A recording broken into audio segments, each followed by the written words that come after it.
In this video, we'll show you how to find and place components on your schematic and PCB. We've got a design that's nearing completion, and now we can start to place the needed components. To begin, we'll go to File, Vault Explorer to open up the Altium Content Vault. The Content Vault gives you access to thousands of ready-to-use components, complete with footprints and symbols. Finding the component you need is easy. Search through folders of specific component manufacturers, or use the search function if you know the exact component you're looking for. Once you've found the component you want, right-click the entry and choose Place. Before we place our selected transistor, we'll press Tab to open the component properties to change the name.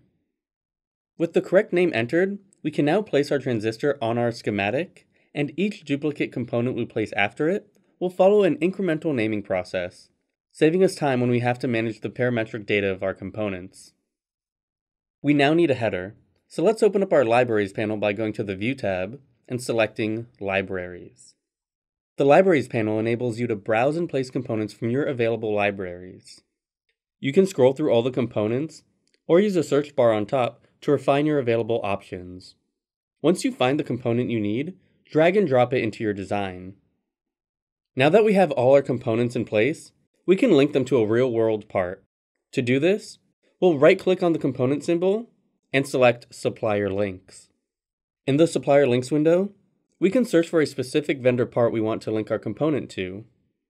Once your preferred part is selected, clicking OK will automatically link it to your component, providing you with a real, purchasable part association. Libraries from a successful past project can also be easily implemented into your current design.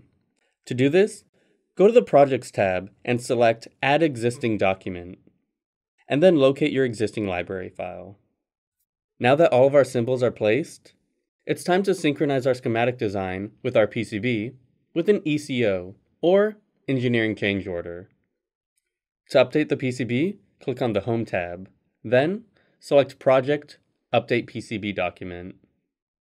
The Engineering Change Order dialog will list all the modifications required to implement changes to one or more design documents. The Enable column shows you which modifications will be included when the ECO is executed. Once the changes are executed, you can start placing components on your board. To place parts on your board, simply drag and drop your components to their desired position.